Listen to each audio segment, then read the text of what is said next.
Première table ronde sur gestion de financement qui commence dès le dépôt de la candidature.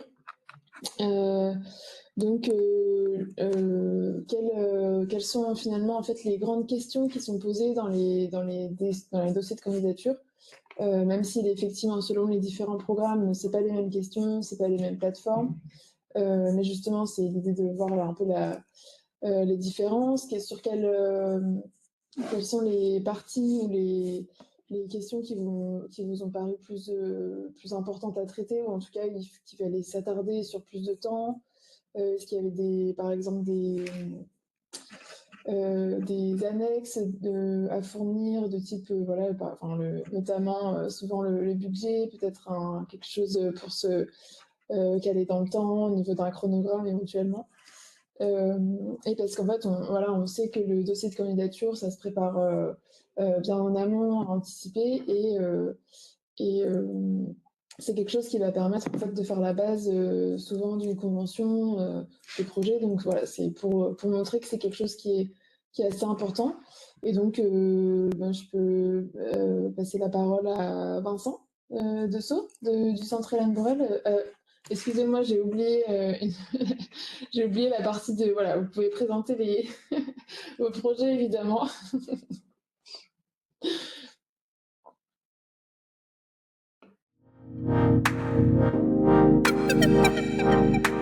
Bonjour à tous, du coup, Vincent Dessau, directeur administratif et financier du Centre Hélène Borel. Donc, juste pour situer le Centre Hélène Borel, c'est une association qui est tournée vers des activités que je dirais réglementées, notamment en lien avec le sanitaire et le médico-social dans l'accueil de personnes en situation de handicap. Donc, on a des foyers d'accueil médicalisés, un centre de rééducation notamment, et avec des financements effectivement qui vont être ARS et conseil départemental. Donc, on s'est lancé dans ce projet effectivement de la ferme des ailleurs. Donc, c'est un projet effectivement qui tenait à cœur le conseil d'administration et l'association du Centre Hélène Borel, qui intervient dans le champ de l'ESS. Et l'objectif, effectivement, c'était de créer une résidence de tourisme atypique, ouverte à tous, inclusive et adaptée, en fait, qui puisse accueillir à la fois une clientèle affaires, une clientèle familiale, mais également une clientèle autour des personnes, cœur de métier, de l'accueil des personnes en situation de handicap, mais surtout de leur famille, pour vraiment créer un centre de répit. Donc, c'est dans ce cadre, effectivement, qu'on a développé ce projet et qu'on a sollicité auprès de la région et donc de l'Europe un financement FEDER dans le cadre de la réhabilitation d'un patrimoine remarquable, dans le but, effectivement, de développer une activité touristique. Donc, le montant du projet initialement était de 7,5 millions. C'était le budget initial. On a un petit peu glissé du fait de la conjoncture, effectivement, que vous avez connue, avec un financement FEDER qui a été sollicité de 1,9 million. Donc, juste pour vous donner un peu la temporalité du projet, qui est en lien un petit peu avec ce glissement, comme je peux le dire, en fait, effectivement, le permis de construire est obtenu en février 2019.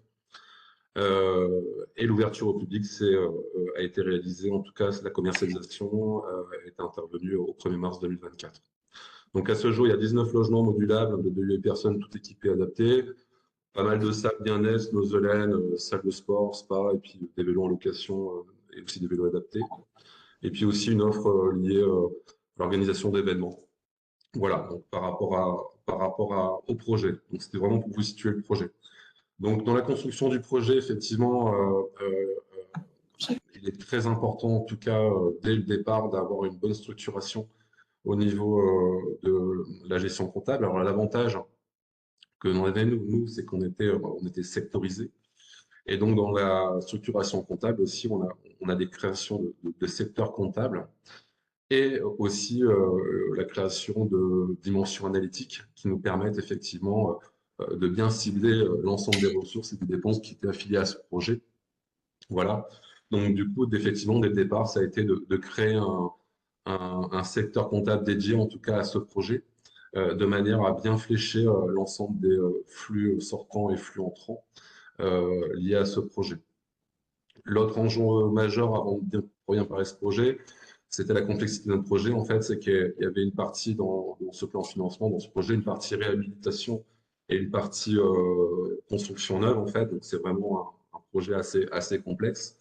Et donc, dans la préparation du projet, il a fallu effectivement au-delà de faire un plan de financement global du projet, il a fallu faire un plan de financement partie neuve et un plan de financement partie réhabilitation sur lequel en fait s'adossait le financement FEDER. Le financement FEDER était uniquement sur la partie réhabilitation.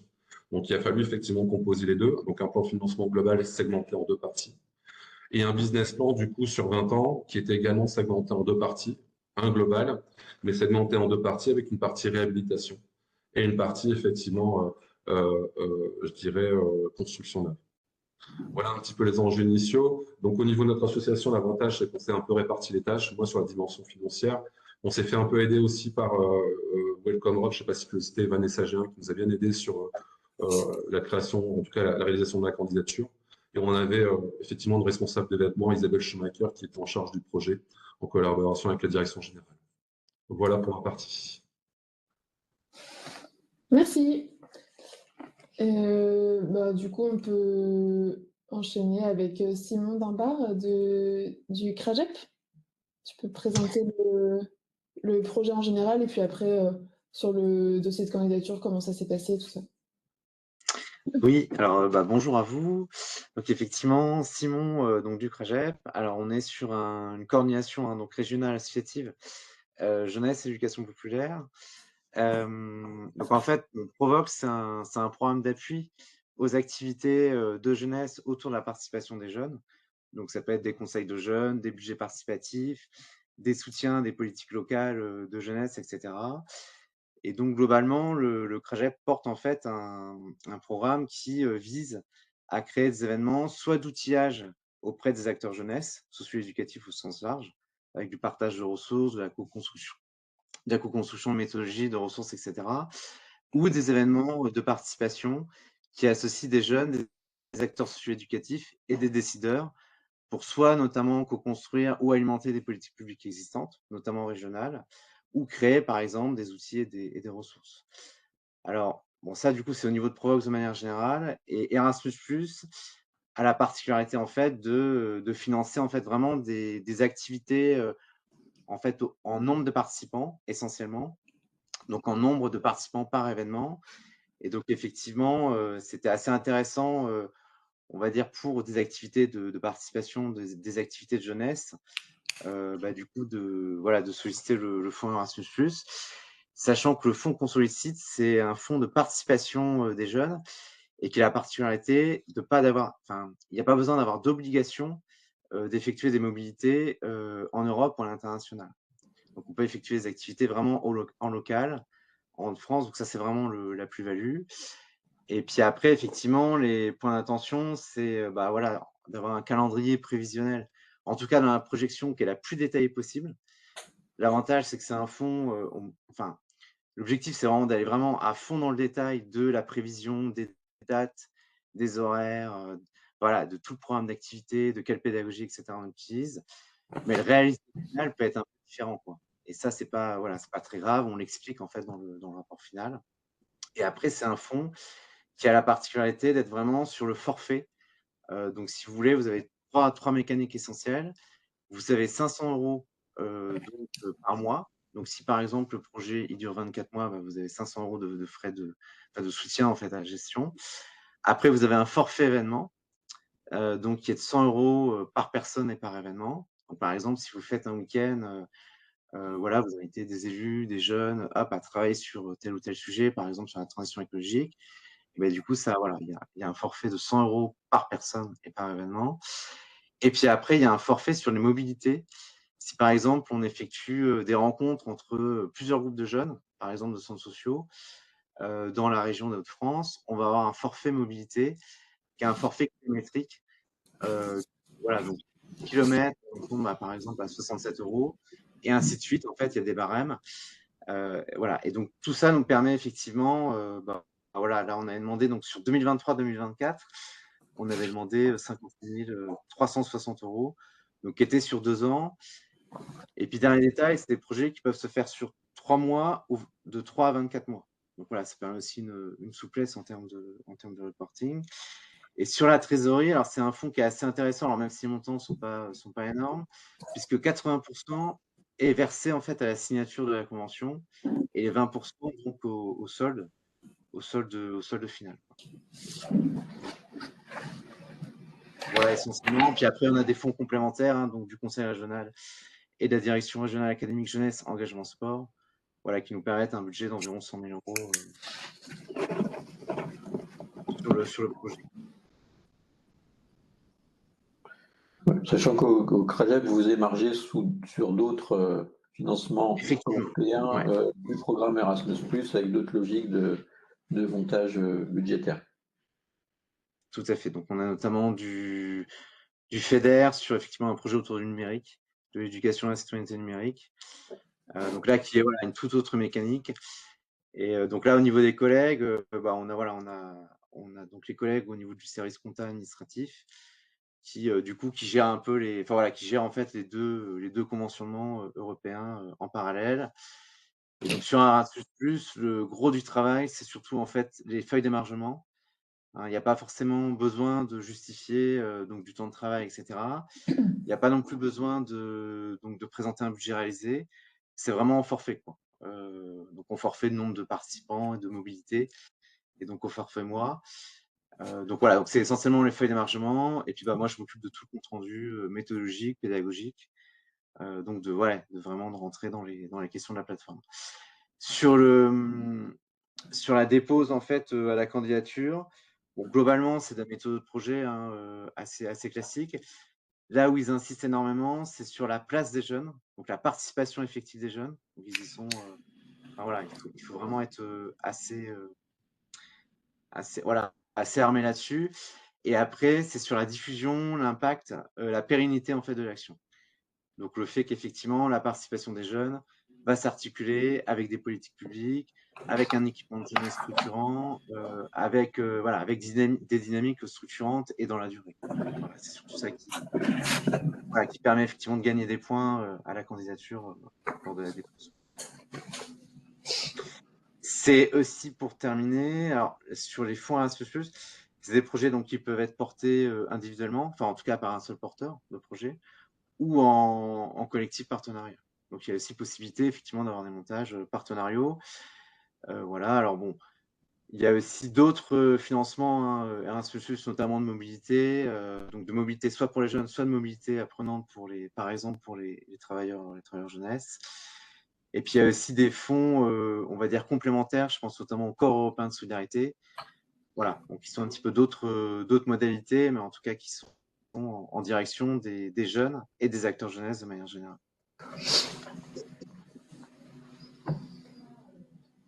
Merci. Voilà. On peut passer à la MDA de Tourcoing. Denis, est-ce que tu nous entends? Sur la présentation du ou des projets, notamment Interreg et Erasmus+. Je vous entends bien. Bonjour à tout le monde.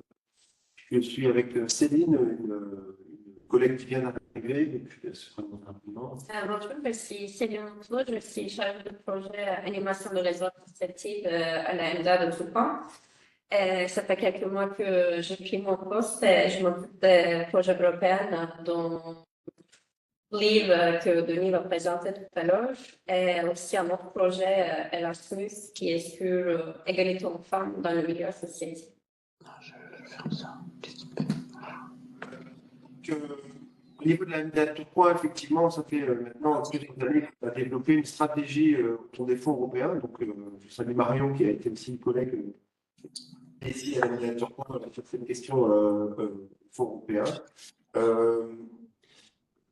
Ce qui me paraît important, alors, on est sur un programme Interreg actuellement, un programme Erasmus en tant que chef de file et leader, et puis on est aussi partenaire sur d'autres projets, notamment des Erasmus simplifiés, par exemple. Donc, ce qui me paraît important, c'est que quand on est entre la volonté d'aller vers les projets européens et la véritable stratégie, il faut intégrer le fait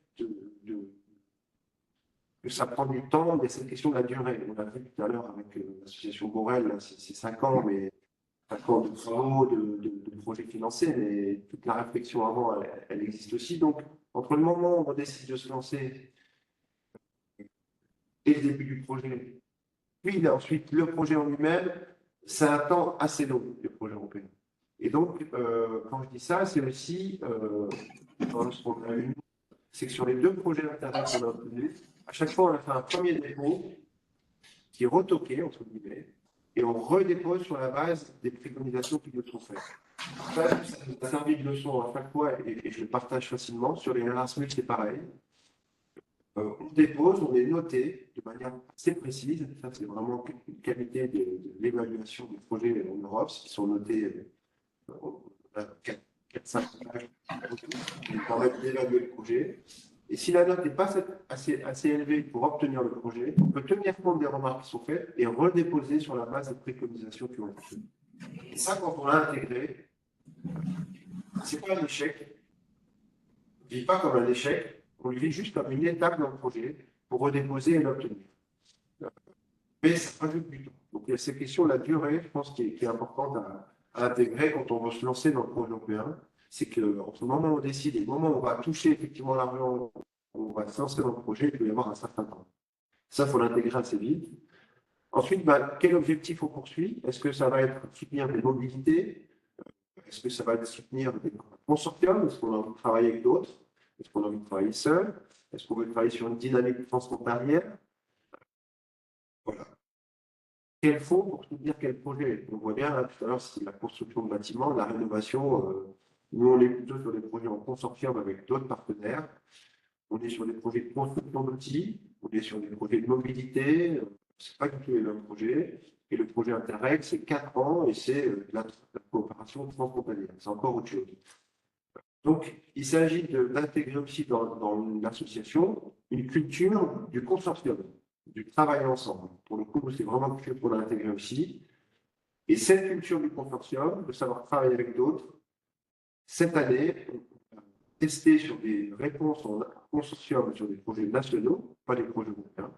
Et cette culture des projets européens nous a beaucoup servi pour obtenir des projets nationaux qu'on n'aurait jamais obtenus par ailleurs, parce que maintenant, on a l'habitude de rédiger à plusieurs et de travailler ensemble. Et donc, dans le contexte budgétaire actuel national, je trouve que c'est une plus-value d'avoir cette culture de répondre au consortium et de travailler ensemble. Il y a la question des cofinancements. Il y a des projets européens qui nécessitent peu de cofinancement. Les micro-projets Interreg, par exemple, il n'y a pas besoin de cofinancement, c'est financé à 100%. D'autres projets européens où il faut des cofinancements, plus ou moins, 60%, 80%, voilà, ça dépend des projets. En tout cas, il faut les intégrer dès le début.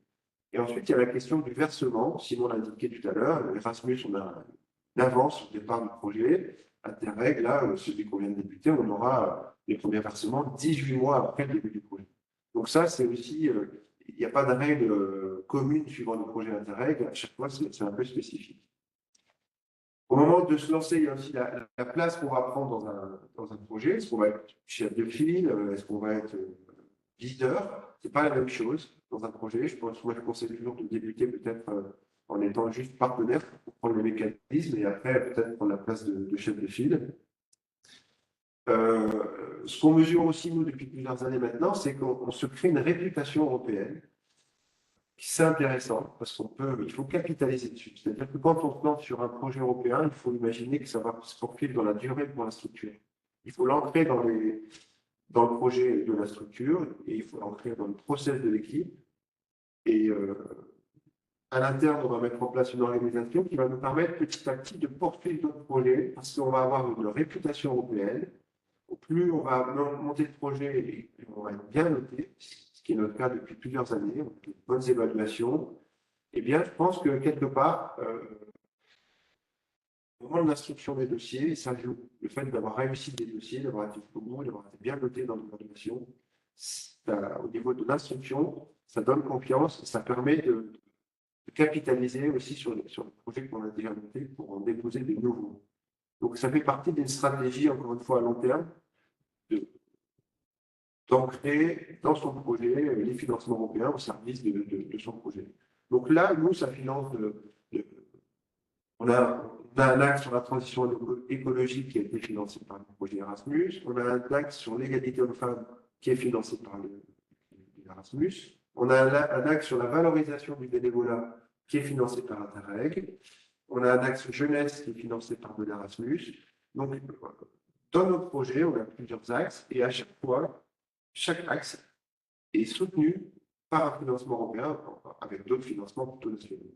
Mais systématiquement, pratiquement maintenant, l'ensemble des axes de notre projet est cofinancé par un projet européen, qu'on soit chef de file ou partenaire. Donc voilà. Alors après, je ne sais pas si on rentrera dans les détails des projets plus en détail, mais peut-être, mais voilà ce qu'on peut dire sur la stratégie européenne de la MDAT 3. Alors, elle a été appuyée à chaque fois par l'embauche de chargés de mission un peu dédiés, comme Marion à l'époque, Agathe de Flotin juste avant Marion et maintenant Céline. Parce qu'effectivement, ça nécessite du temps de travail et puis une rigueur administrative. Il faut comprendre comment fonctionnent notamment les plateformes. Je pense que ça, c'est quelque chose à bien comprendre quand on veut se lancer dans un projet. Ça va lier à une plateforme. Nous, c'est GELS, par exemple, pour Interreg. Et quand on a compris comment elle fonctionne, je pense que c'est déjà un gros travail de fait. L'ensemble des secrétariats des projets européens accompagnent les porteurs de projets. On n'est jamais seul, qui répondent à nos questions. Il y a des guides qui existent. Ça prend du temps à lire, mais une fois qu'on a décidé de rentrer dedans, on est plutôt cadré, suivi. Il y a une rigueur qui est demandée, mais qui au final sert beaucoup le pilotage du projet, puisque les indicateurs sont clairs. Pendant le projet, les allers-retours avec, par exemple, un comité de suivi pendant Interreg, tous les 6 mois, un comité de suivi, ça permet de réajuster. Enfin, le pilotage de projet, il est assez suivi et rigoureux, mais c'est une bonne chose au final. Quand on a bien compris le système, c'est quelque chose qui rythme le projet. Donc voilà un peu ce que je pouvais dire au niveau de la MDAT 3 sur l'ensemble de sa stratégie européenne. Et puis, ce qu'on a mis en place ici depuis plusieurs années et qu'on a ancré maintenant dans nos pratiques professionnelles et de notre conseil d'administration aussi. Clairement, l'UCA, maintenant, il est parfaitement au courant, il a parfaitement intégré le fait qu'on mène des projets européens et on associe le plus possible des bénévoles sur des déplacements, sur des colloques. Enfin, c'est important aussi que, on dit tout à l'heure, l'association Borel, c'était le CA qui avait décidé de faire le projet. Je crois que c'est important aussi que c'est pas que technique, enfin, c'est pas que du financement, c'est aussi tout des échanges européens, une ouverture vers d'autres partenaires. Et ça, les bénévoles sont très intéressés et friands de ces rencontres-là. Je rebondis effectivement, M. Delmois, sur ce que vous avez dit par rapport à l'accompagnement. Effectivement, vous avez, dans tous les cas, il est même très conseillé de prendre contact avec un référent sur le programme. Comme vous l'avez vu, il y a une multitude de structures d'animation sur les différents programmes qui sont vraiment là pour vous orienter et pour vous accompagner dans le dépôt de votre candidature. Toujours bien vérifier effectivement l'éligibilité de votre projet en amont, aussi pour ne pas faire des démarches administratives en amont alors que votre projet n'est pas éligible. Donc c'est très important effectivement de vous faire connaître. Vous avez également des ressources qui sont à disposition, notamment via les sites internet, oui, des webinaires. Et après, on a aussi testé, nous, récemment, le fait de se faire aider par une personne extérieure à l'équipe. C'était du temps de travail, une prestation. Quelqu'un qui a l'habitude et qui nous a aidé un peu aussi là-dessus. Et voilà, c'est pour vous dire que la manière d'aborder le projet européen, il n'est pas forcément en embauchant quelqu'un dédié, il peut aussi se faire en étant accompagné par des personnes qui ont l'habitude et qui vont nous accompagner au début, alors ça peut être sur un bilan, sur une écriture, en plus des conseils des secrétariats conjoints, par exemple, Interreg. Et après, il y a des structures, j'ai vu que Nathalie Legros était présente, il y a des structures comme les Maisons de l'Europe, les Centres Europe Direct, qui sont aussi interlocuteurs sur les différents programmes européens. Super. J'avais une question, je ne sais pas si on peut aborder ça, Marion, par rapport à la question de la commande publique. Parce qu'effectivement, lorsque vous constituez votre dossier, donc vous avez effectivement cette partie opérationnelle où vous détaillez donc, vos activités, vos objectifs, résultats.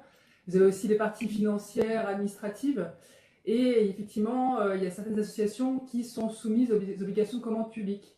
Et je ne sais pas si vous, de votre côté, vous avez été confronté à cette question lors de la constitution de votre candidature.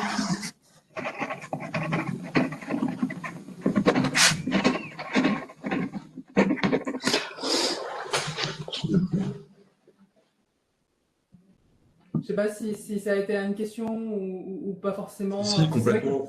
Faut pas minorer effectivement ce volet de la commande publique. Effectivement, nous, par exemple, notre projet, c'est 2 appels d'offres, c'est 17 fournisseurs, 17 lots. Donc pour pratiquement, je peux parler d'un budget de 7,5 millions, mais c'est pratiquement 6 millions de projets vraiment immobiliers purs, 6,5 millions à peu près.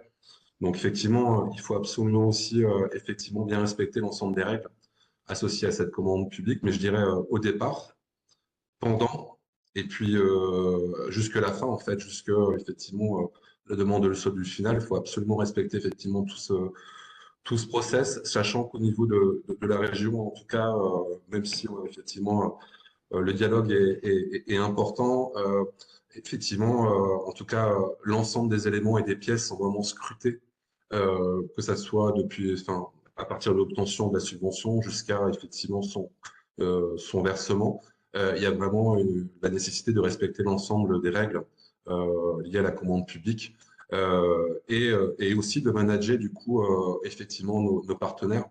Donc je suis d'accord avec monsieur, c'est vraiment un travail aussi managérial que de sujets techniques, parce qu'effectivement il faut manager effectivement ses partenaires, il faut manager la région aussi pour expliquer ce qui se passe et comment on a envisagé les choses, quelles étaient notre façon de faire, manager aussi nos fournisseurs, notre architecte pour dire, je vous parlais, il y avait une partie réhabilitation, une partie dans notre projet, pardon, une partie neuve, donc il fallait que les factures soient similaires, il fallait que l'appel d'offres soit similaire, il fallait bien qu'on trouve ces 2 axes, en tout cas, dès la commande publique, pour répondre effectivement à l'ensemble des attentes, je dirais, juridiques et réglementaires liées à cette commande publique.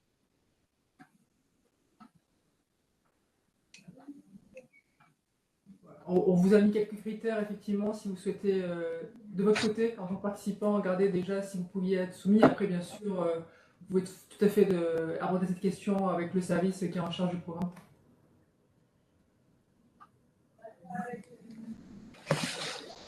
Merci pour ce premier tour de réponse, enfin d'éléments. En tout cas, on voit que effectivement les projets européens, ça se prépare en amont, que ça prépare aussi voilà, de comment est-ce qu'on va gérer le projet dans l'équipe, qui va être dédié au projet, comment est-ce qu'on va gérer le budget, les cofinancements et tout ça. Est-ce qu'il n'y a pas eu forcément de questions dans le chat? Effectivement, ça a été souligné qu'il y avait une différence entre les programmes sectoriels qui sont plutôt sous forme de forfait, plutôt que du coup des fonds européens, enfin des fonds structurels qui demandent de type FEDER, qui demandent vraiment plus d'avance de trésorerie.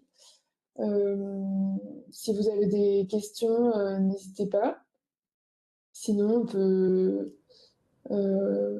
enchaîner sur la deuxième partie et puis voilà, vous pourrez continuer à poser vos questions. Au fil de l'eau. Ouais, c'est ça, c'est besoin. Après, il y a peut-être un point, effectivement, avant de passer sur la réalisation, le point sur les plateformes de saisie de la subvention, parce que vous avez dans la plupart des programmes européens, vous avez effectivement, vous passez par des plateformes en ligne pour pouvoir saisir votre demande et aussi pour la suivre. Du coup, notamment par exemple sur le FEDER, vous avez la plateforme e-Synergie, où voilà, il y a une prise en main. Je ne sais pas si c'est un point qui avait peut-être posé question. Voilà, du côté On peut l'aborder par la suite, ouais, sur l'impact des plateformes, l'usage des plateformes, la place des plateformes dans la conduite du projet. Surtout, n'hésitez pas à poser des questions dans le chat qu'on relaiera avec plaisir. Peut-être, voilà, la deuxième partie, elle est plus axée sur une fois qu'on a obtenu son financement, comment on met en place son projet. Voilà, on a vu dans vos présentations qu'il y a des cadres de programmes très différents qui influent beaucoup sur comment on met les actions en œuvre, comment on pense son calendrier. Pour autant, voilà, une fois qu'on a obtenu le financement, l'aval, il faut se lancer. Peut-être la même question à vous tous. C'est quoi la priorité quand on met en place un projet avec du financement européen, qui soit un cofinancement, qui soit un financement principal. Par quoi on commence? Est-ce que c'est des questions budgétaires? Est-ce que c'est des questions administratives? Est-ce que c'est des questions justement liées à la plateforme? Est-ce que voilà, c'est quoi la première action qu'on cherche à mettre en place? Qui, je ne sais pas, est-ce que je donne la parole spécifiquement à quelqu'un ou vous voulez prendre la parole? Peut-être, je sais pas, Simon peut-être? Je peux commencer si vous voulez sur Erasmus+. Ce qu'il faut en fait bien anticiper, c'est effectivement les éléments de reporting pédagogique ou administratif et financier, bien en amont. Je veux dire par là, quand on a des événements, des activités, en plus on est sur des dimensions de travail de jeunesse, quoi, donc essentiellement autour du lien social, etc. Donc c'est bien effectivement en amont poser les questions, par exemple, sur comment les jeunes ont été intégrés, sur leur évaluation qualitative, quantitative, etc. Et puis surtout avoir un petit process avec nous, par exemple, au niveau du CRAGEP, on a un petit process avec l'équipe administrative et financière, notamment sur le suivi des feuilles d'émargement, quand les événements, les activités sont réalisées, et aussi le suivi de la projection. Puisqu'effectivement, si on provisionne 60 000 € donc sur 2 ans, et qu'en fait on atteint 30 000, va falloir rembourser 30 000, quoi, tout simplement. Et donc, nous, ça va au niveau du CRAGEP, mais avec un partenaire, là, on a le coup, donc il y a un remboursement qui va être qui est obligé d'être effectué. Donc là, quand il y a un différentiel, en tout cas, assez majeur entre la projection et le réalisé, surtout en termes de coûts, ce qui est super important, c'est de communiquer avec l'agence Erasmus+. Donc, comme vous disiez, effectivement, les relais donc sur le territoire national ou en région pour indiquer en fait le différentiel.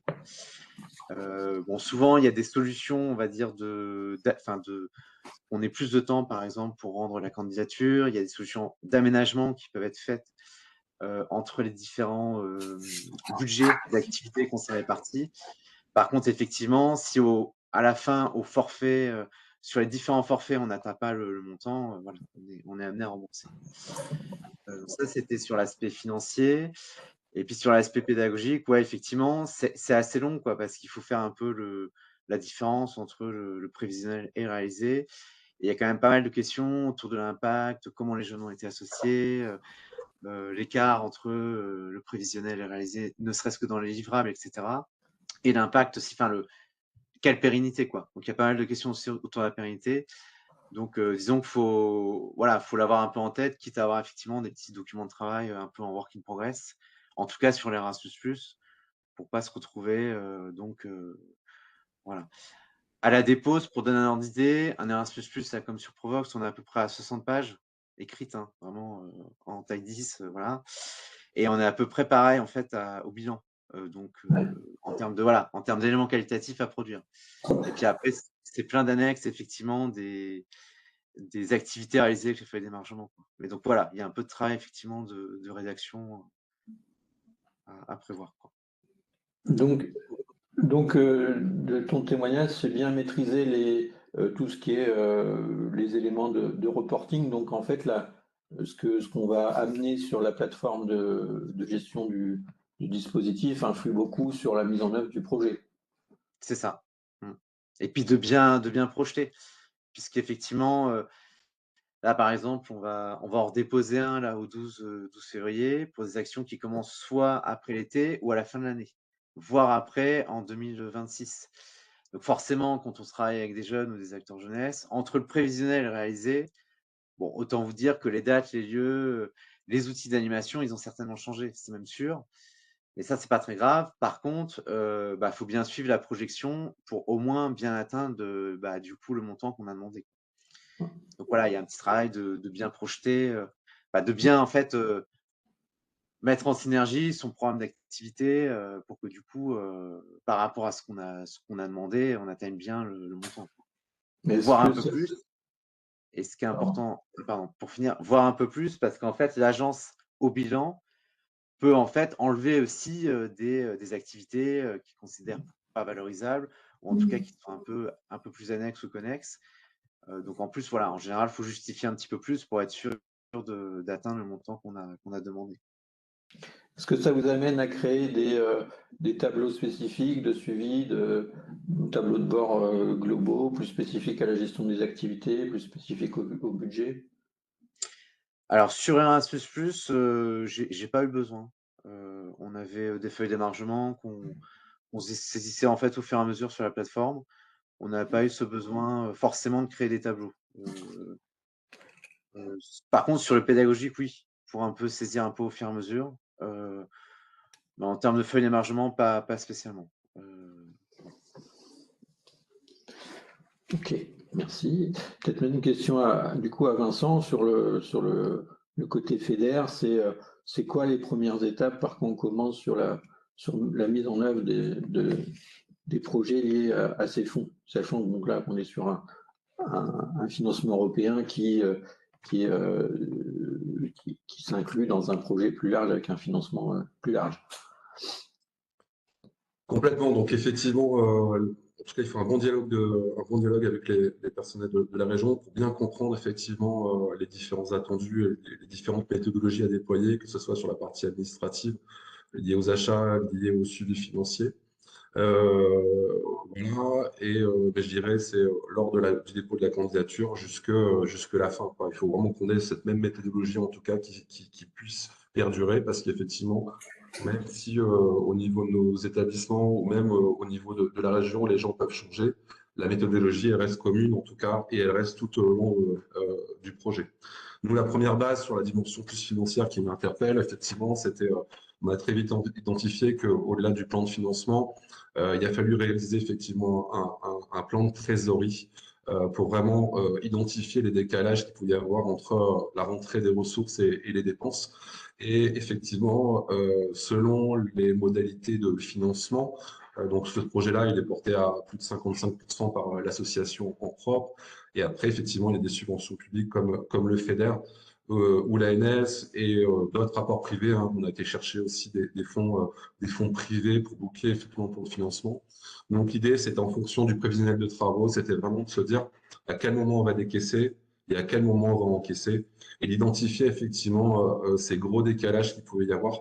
Et effectivement, comme vous le spécifiez, au niveau du FEDER, on est notifié, on a 0 €.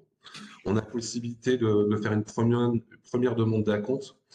Ensuite, possibilité aussi de faire une deuxième demande d'acompte, et puis après un solde final. Donc là, cet enjeu, donc comme l'ANS, hein, l'ANS c'est pareil, on a un petit fonds d'amorçage, et ensuite après il faut débloquer en fonction des réalisations et qu'il faut justifier. Donc ce plan de trésorerie nous a permis d'identifier effectivement qu'on avait un décalage entre nos encaissements et nos décaissements, et du coup par rapport à ça il a fallu effectivement combler ce décalage, sachant que ce projet ne devait pas plomber effectivement la trésorerie de l'association. Nous, chez nous, on est plus de 350 salariés, donc c'était hors de question que ça plombe la trésorerie de l'association. Donc l'idée, c'était de trouver des solutions. Donc on a mis en concurrence. Très rapidement, Noractif a été un partenaire identifié qui nous a basculé sur France Active afin effectivement de couvrir ce besoin de trésorerie, ce besoin en fonds de roulement qu'on avait identifié. Donc on a pu en tout cas sur la partie FEDER, une partie du FEDER en tout cas couvrir effectivement ce besoin de trésorerie avec Noractif qui nous a ensuite orienté sur France Active du fait des montants. Et ensuite on est allé chercher un deuxième partenaire bancaire entre guillemets pour un deuxième emprunt BFR qui là était vraiment destiné à couvrir l'acompte qu'on souhaitait obtenir par rapport au FEDER et couvrir aussi d'autres fonds qu'on allait recevoir, mais de manière plus court terme en lien avec nos décaissements. La pérennité du projet, c'est surtout de bien, en tout cas, évaluer quels vont être nos besoins de trésorerie par rapport à ça, donc dès le départ, et de suivre effectivement ce plan de trésorerie au fur et à mesure comme le plan de financement, mais au fur et à mesure du déploiement du projet. Okay. On voit bien avec deux programmes différents, Erasmus+ et FEDER, où Erasmus+, on est sur de l'avance, et FEDER, c'est différent avec des systèmes d'acompte et de solde, que les enjeux, effectivement, sont plus sont plus du tout les mêmes dans la mise en œuvre au démarrage. Et peut-être même question, est-ce que ça a amené à produire des tableaux de suivi spécifiques en interne avec vos partenaires voilà, Après, effectivement, bon, il y a les commissaires aux comptes, experts comptables qui nous suivent, qui étaient effectivement dans cette démarche effectivement d'évaluation et je dirais de validation des plans de trésorerie. Il faut savoir qu'aujourd'hui, on n'a toujours pas fait le dernier déblocage du FEDER, donc de la région, voilà, donc il faut être un peu large. Il faut être un peu large, en tout cas, effectivement, il faut être prudent. Voilà, il faut de la prudence sur ce plan de trésorerie. Voilà, nous, on a eu le Covid, on a eu l'augmentation des coûts, on a eu des défaillances aussi de fournisseurs. On a eu aussi, effectivement, c'est la réputation d'un patrimoine remarquable. Donc, entre le plan initial qui dit on va reprendre ce mur, et puis vous avez ce mur-là, effectivement, qui s'effondre, ben, du coup, ça change pas mal le projet, ça allonge la durée du projet.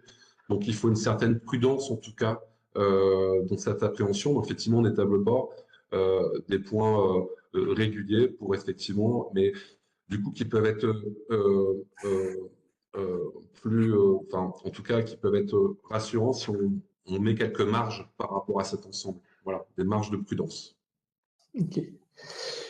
Du coup, je viens vers MDA de Tourcoing et avec cette même question d'amorçage du projet, de démarrage du projet, avec peut-être vous un focus sur la coordination des partenaires au sein d'Interreg. Comment ça se met en œuvre? Est-ce que ça devient ça la priorité quand il y a plusieurs partenaires autour d'un même projet qu'on est pilote en tant que chef de file? Oui, alors c'est vrai que l'expérience de chef de file, entre le moment où on a déposé le projet avec des partenaires, quel partenaire, on dépose le projet, le moment où on a la réponse et le moment du début du projet, et bien en face des interlocuteurs de chaque structure qu'on va avoir conduit. Et c'est ce qui arrive, donc c'est bien un engagement de la structure qui compte, notamment le CA ou une équipe, et pas, si tu reposes sur une personne, c'est délicat parce qu'il y a du mouvement dans les équipes, voilà, la vie professionnelle fait que, et cette question de la mobilité dans les équipes, Marion l'a vécu sur Ecapas, on a eu pendant 4 ans une super aventure, mais c'est aussi une aventure humaine où les personnes changent, et donc c'est aussi la capacité d'un projet d'intégrer rapidement de nouvelles personnes, soit dans l'équipe de chef de file, soit dans les membres que ce soit un Erasmus sur 2 ans, un intérêt sur 3 ans, c'est une magnifique aventure humaine aussi, pas que technique, mais c'est tout sur un fleuve tranquille, ce qui est évoqué à l'instant, c'est vraiment tout sur un fleuve tranquille, c'est-à-dire que les partenaires peuvent avoir une défaillance sur les 400 financières, humaine, on peut avoir un interlocuteur qui répond plus pendant un moment. Et donc tout ça peut être régulé avec des outils de pilotage de l'intérêt. C'est-à-dire qu'on a tous les 6 mois, on a un comité d'accompagnement qui permet de réguler, d'expliquer pourquoi on a de l'avance ou du retard, pourquoi on n'a pas tel ou tel objectif. Et ça, en réalité, quand on se lance dans un projet Interreg, le tempo il est donné au moment du dépôt du dossier, puisque ça c'est précis, les indicateurs sont donnés, ça c'est précis, les étapes budgétaires sont données par semestre, tout est assez régulé, calé sur le papier au départ. Et après, c'est une question d'ajustement et de dialogue avec le secrétariat de l'Interreg pour expliquer en quoi on va modifier, parce que entre ce qu'on a pensé, ce qu'on a écrit, et la fin du projet, il y a pratiquement 6 ans. Et donc, évidemment, il y aura des choses qui vont bouger, des choses qui ne vont pas être atteintes, des choses qui vont être atteintes différemment. Et ça se régule, ça se discute. Donc, dès le début, il faut l'intégrer ça.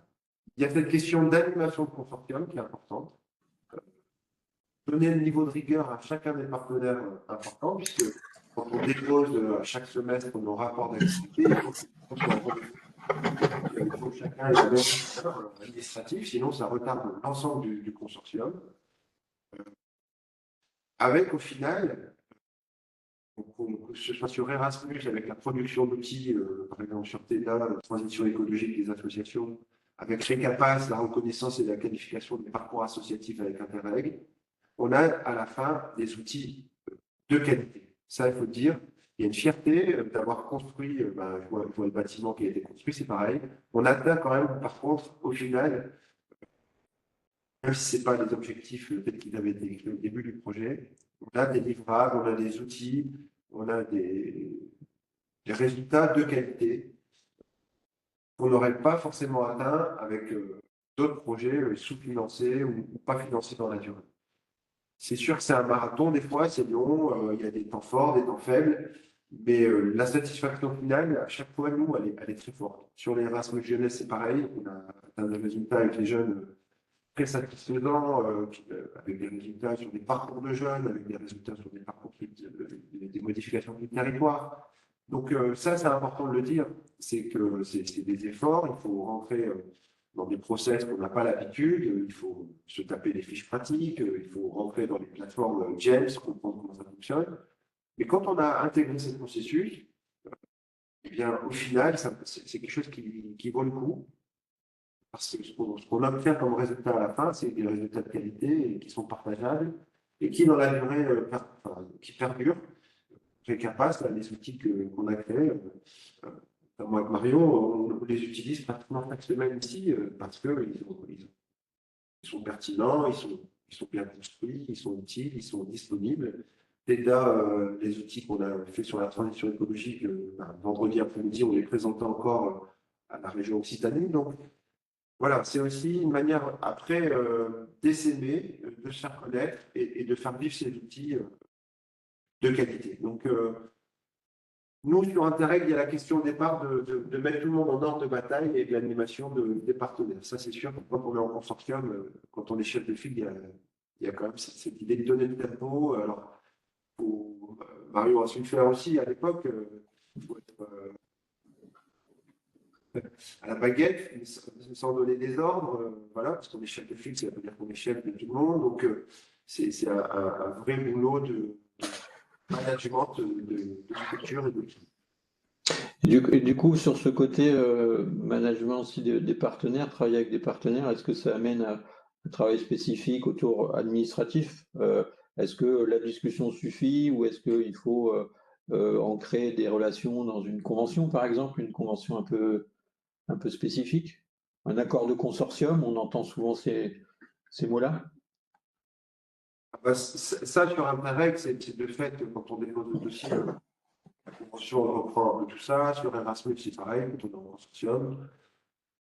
Par contre, sur d'autres projets, oui, l'Erasmus simplifié, on a fait des accords de consortium. Donc, c'est vrai que ça vaut le coup aussi parfois de refixer des règles entre nous à faire des conventions, par exemple, c'est important de le dire. Pourquoi? Parce que c'est pour impliquer la structure. Je répète, c'est que parfois, on a une personne dans une association partenaire qui va engager la structure, et puis la vie fait que cette personne s'en va, et en fait, on se retrouve avec une structure qui n'est même pas trop au courant de sur quoi elle a engagé. Et donc, effectivement, ces histoires de convention, elles peuvent être pratiques pour remontrer un peu les responsabilités et s'il y a des pris comme engagement de la part d'une structure. Donc, les conventions sont importantes, mais de fait, sur Interreg ou sur Erasmus, elles existent dès le début. Peut-être une question concernant le budget, mais plus dans une logique de vie plutôt au long cours, je dirais. Vincent, peut-être une question là-dessus. Vous êtes sur un projet spécifique avec un financement fléché. Est-ce que, normalement circonscrit dans le temps, est-ce que le fait d'avoir un financement européen vous amène à vous dire, dans la durée, ça peut devenir une stratégie de financement de la structure avec d'autres cadres de financement européen? Comment on intègre ce financement un peu dans la durée, dans la stratégie de la structure? Alors oui, c'est essentiel pour des associations comme le nôtre parce qu'effectivement, les budgets, je dirais, des pouvoirs publics, ARS, conseil départemental, sont sont un peu limitées et puis leurs augmentations sont un peu limitées. Donc nous, c'est vital en tout cas pour une association comme la nôtre qui souhaite s'orienter sur les activités de l'ESS notamment, mais aussi voilà, de développer d'autres projets, d'aller chercher des fonds complémentaires. Alors je vous avoue effectivement que là, le FEDER, c'est aussi effectivement quelque chose, ça nous amène effectivement sur des projets de type transition énergétique. On avait un projet panneau photovoltaïque, on a d'autres projets effectivement. Voilà, donc ça nous amène effectivement à explorer, en tout cas le service développement, à explorer en fait toutes les possibilités de financement pour mener d'autres projets, effectivement en lien avec d'autres attentes de l'association, effectivement.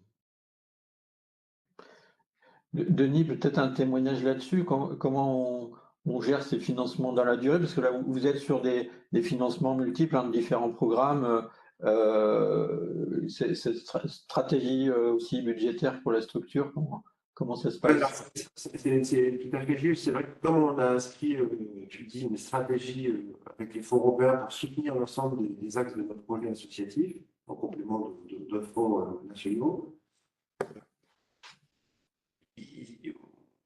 ce dont on peut témoigner, par exemple, c'est qu'à la fin de Interreg 5, il y a 2 ans, à la fin de notre projet Megapass, la programmation Interreg 6 n'était pas enclenchée tout de suite, parce qu'il y avait les fonds de relance, et donc programmation 2 ans après. Et donc on a eu 2 années sans fonds européens. Et ça, on ne l'avait pas anticipé, et ça nous a mis en difficulté financière. On a voulu maintenir des postes, c'était un peu du CA. Bon, voilà. Donc c'est vrai que faire chevaucher des programmes, c'est intéressant. Ça évite d'avoir des années de plus. Donc sur des programmes Erasmus, sur des programmes Interreg, essayer d'en avoir 2 en même temps, mais qui se chevauchent. L'idée, c'est d'éviter des années blanches, parce que la masse salariale aussi, qui est là, en plus de soutenir les projets. Et donc, tu as raison, Jean-Baptiste. Nous, en tout cas, on a fait les frais d'un manque d'anticipation là-dessus. Ça ne nous a pas empêché d'y retourner, puisque là, on a déposé, on a obtenu un projet inédit, un peu la suite de Megapass. Voilà le levier d'insertion vers l'emploi. Donc, et puis, en tant que MDA, en tant que maison des assos associative, on a auprès de nos adhérents, et pas que d'ailleurs, en tant que guide asso, on aide. Maintenant, on conseille, nous, sur les associations qui veulent se lancer aussi dans Interreg. Souvent, ça paraît un peu, dans les projets européens, pardon, ça paraît un peu inaccessible. Ce qu'on conseille, nous, c'est que, par exemple, sur Erasmus, il y a un programme Erasmus simplifié, qui est assez, qui facilite l'accès, qui permet de mettre le pied à l'étrier de Erasmus. Sur Interreg, il y a les micro-projets Interreg, qui permettent également de mettre le pied à l'étrier, de comprendre comment ça fonctionne de manière simplifiée.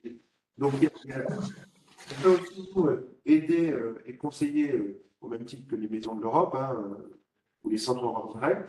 On peut partager notre expérience. On a une chargée de mission Europe, Céline, qui est là et qui peut aider aussi des petites assos. Je crois que les petites assos, c'est parce que nous, notre public ici dans une MDA, c'est les petites et moyennes assos.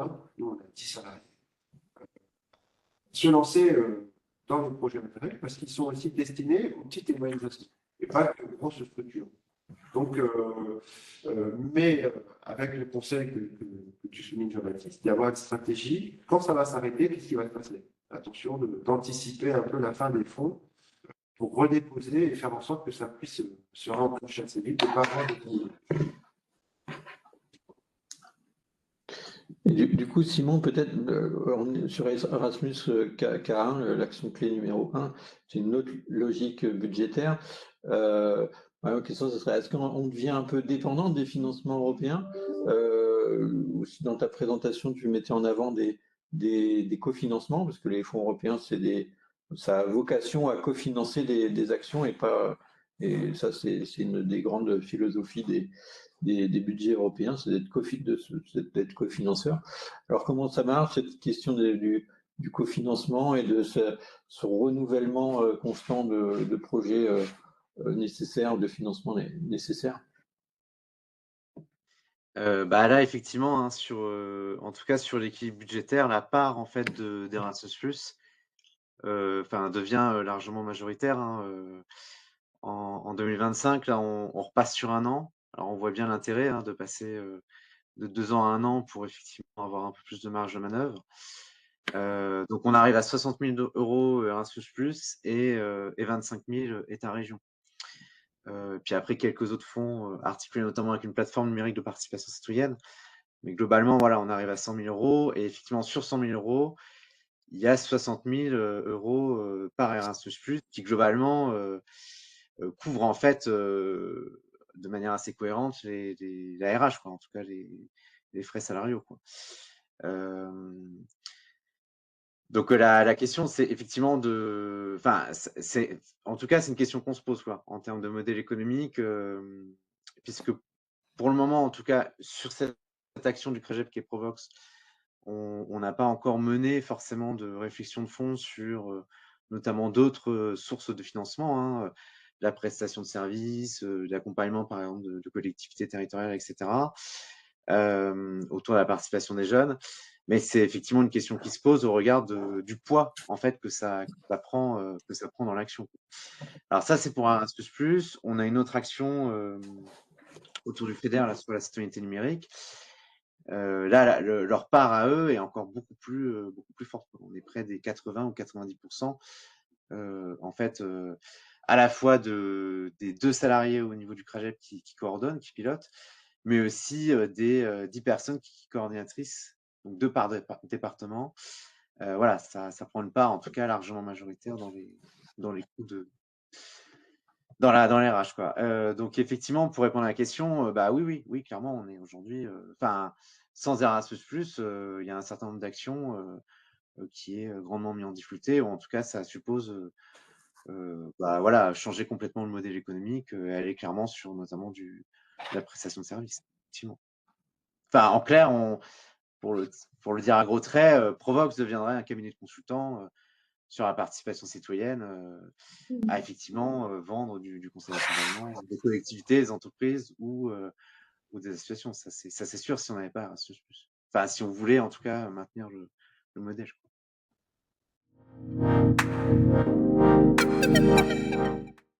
Dans le nuage un peu de mots là, au début du webinaire, on avait l'aspect communication qui ressortait.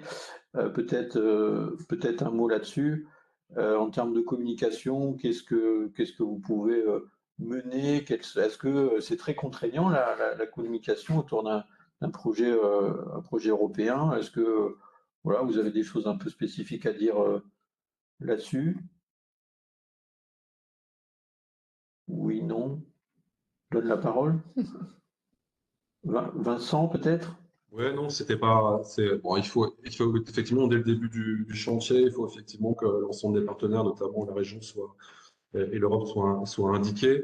Et ensuite, effectivement, l'idée, c'est d'avoir de faire des communications assez régulières dans les grandes phases du projet. Ça, c'est important aussi quand on passe de certaines étapes dans le projet, notamment de reconstruction. Et ensuite, in fine, effectivement, il faut que l'ensemble des partenaires soient voilà, donc par exemple, on a un site internet, effectivement, l'ensemble de nos partenaires ont été mis en avant, que ce soit dans les communiqués de presse, pardon, c'est pareil également. En termes de communication, en tout cas, c'était pas ma partie, mais bon, apparemment, c'était assez logique et simple. Du côté de de Denis, MDA, il y a des... Suivant les programmes Erasmus, Interreg, le cahier des chartes de communication, il est fixé, hein, donc il est plutôt, comme pour le reste, très clair, très précis, et donc il s'agit de suivre. Sur un programme Interreg, on a un module, par exemple, de communication, on suit des indicateurs, c'est un nombre de posts Facebook, un nombre de posts LinkedIn, le fait d'avoir un site Internet, tout ça est fléché hein, dans des fiches pratiques d'ailleurs. Donc, c'est pas contraignant. Moi, encore comme le reste, si c'est vu comme une contrainte, effectivement, il faut être rigoureux, etc. Mais à partir du moment où on a intégré la règle, dans des process, et c'est quelque chose qui s'intègre plutôt bien. D'autant qu'on comprend l'intérêt de l'Europe parce qu'on communique sur le fait que ce soit eux qui financent. Hein, on s'est intégré en tant que tel dans le projet associatif d'utiliser les fonds européens, mais d'avoir une ouverture sur l'Europe, c'est aussi ça. Hein. C'est nous, pour le coup, comme on est sur des programmes Erasmus et Interreg, on travaille avec d'autres pays, ça rentre naturellement dans la communication de dire qu'on est allé faire une action dans tel pays, qu'on a reçu telle personne, que les administrateurs ont participé à telle action.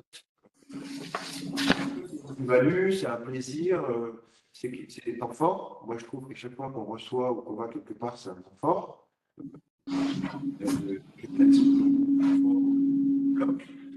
Donc, la communication, elle est assez naturelle au final. Et puis après, pareil, on a des sites, par exemple sur Interreg, on a un site à produire.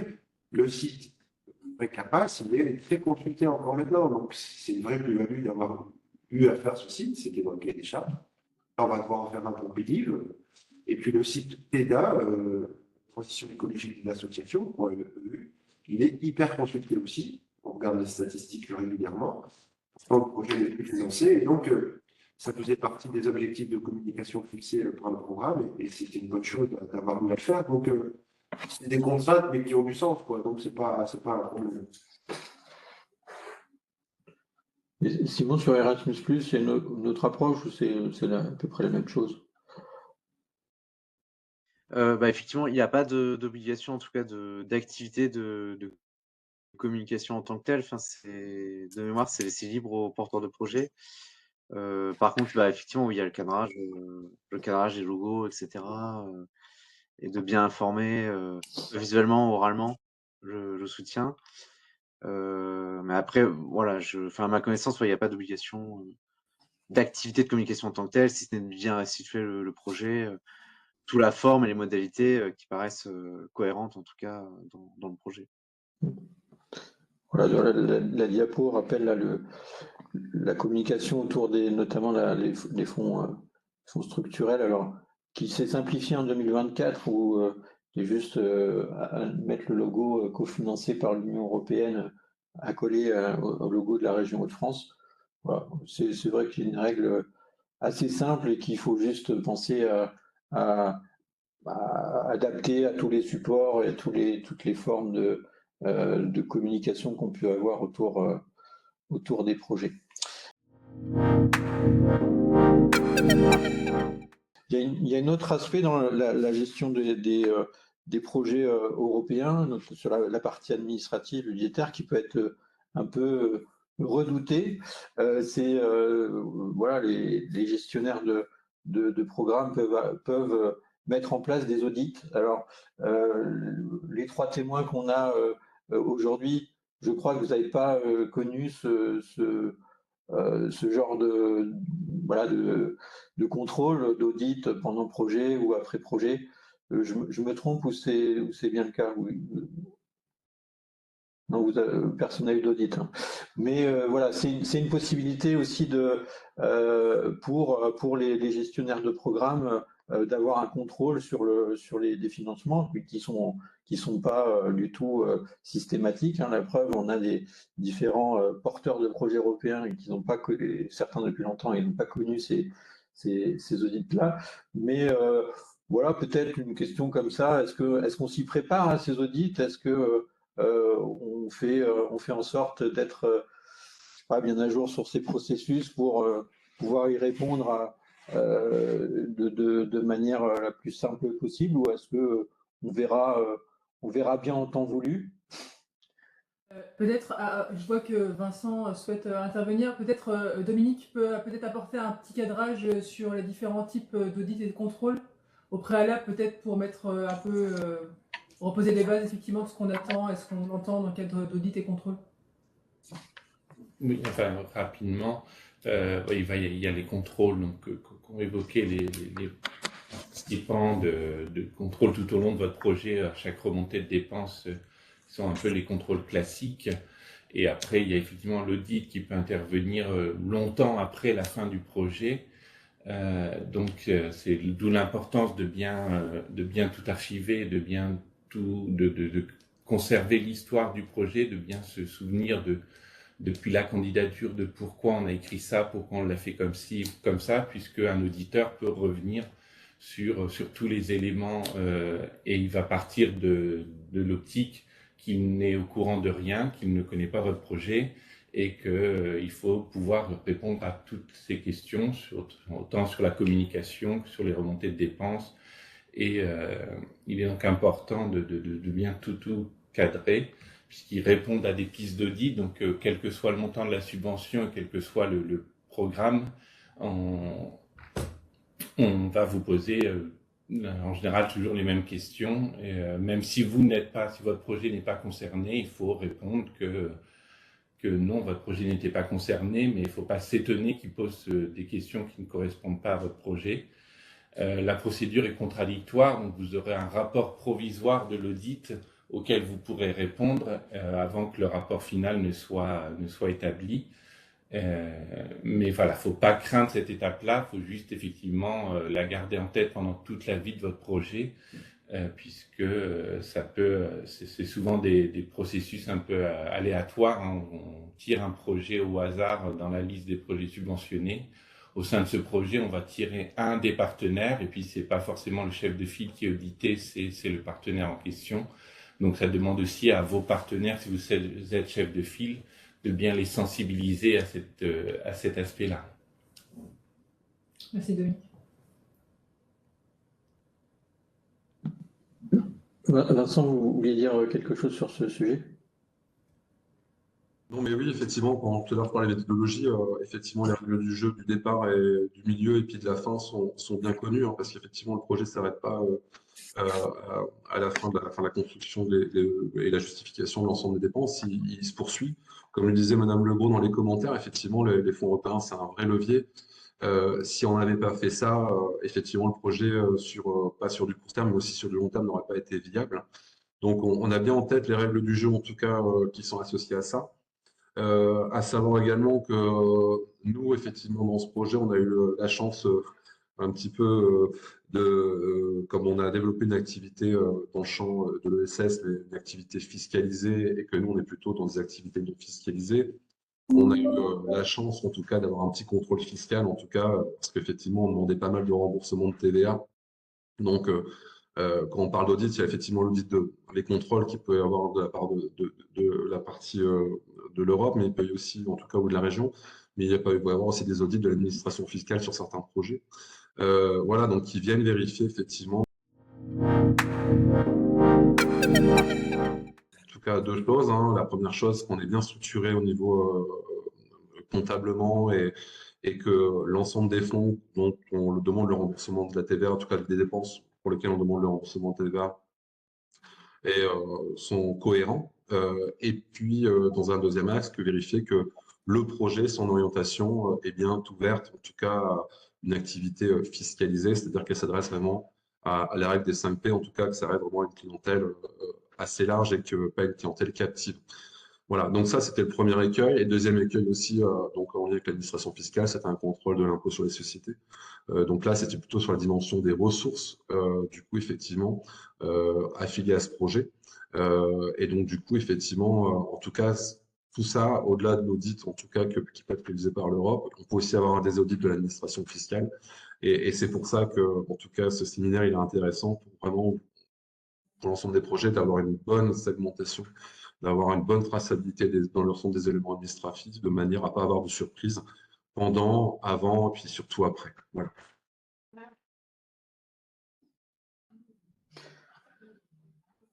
Alors, bon, il est 11h, c'était l'heure finale qu'on s'était donnée pour ce webinaire. Je ne sais pas si vous avez peut-être Denis, Simon ou Vincent, pour plutôt conclure, si vous aviez un conseil à donner à des futurs porteurs, quel serait-il de manière assez succincte? Denis, peut-être, tu as une idée d'un conseil à donner?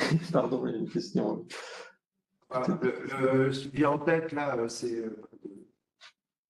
lancez-vous, parce qu'on a on entend trop de discours chez les petites et moyennes assos, hein, qui sont un peu notre public cible, un peu, c'est trop dur, il faut de la trésorerie, c'est pas possible, c'est inacceptable, c'est faux. Et bon, nous, maintenant, on est capable de dire que c'est faux parce qu'on a de l'expérience, et il a fallu du temps. Hein. Et donc, il y a des personnes capables de vous accompagner. L'idée, c'est plutôt, pour moi, le frein, quand on dit que c'est trop dur, c'est un frein qu'on se met extérieur qui est plus facilement. Pour moi, le frein, il est plutôt à l'intérieur des structures. Est-ce que votre CA, est-ce que votre équipe, elle est prête à y aller? Et après, ça va aller tout seul, hein, vous allez le faire. Mais avant de dire, ouais, c'est pas fait pour nous, je trouve que c'est des freins qu'on se met trop facilement dans le monde associatif ici en France, alors que c'est des fonds accessibles, c'est des vrais leviers, ça permet un autre travail de qualité, ça permet de travailler en consortium, ça permet de trouver des outils dans la durée. Donc lancez-vous, et faites-vous accompagner pour d'abord lever les freins en interne quelque part.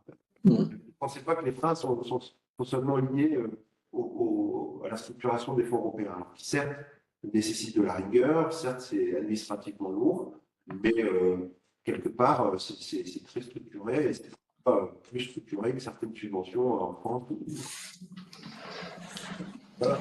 Moi, des fois, je préfère cette rigueur européenne que certaines demandes de subventions ici nationales qui reposent, on ne sait pas trop sur. Au moins, l'instruction, elle est plutôt claire en Europe, on sait pourquoi on ne l'a pas, on a une note.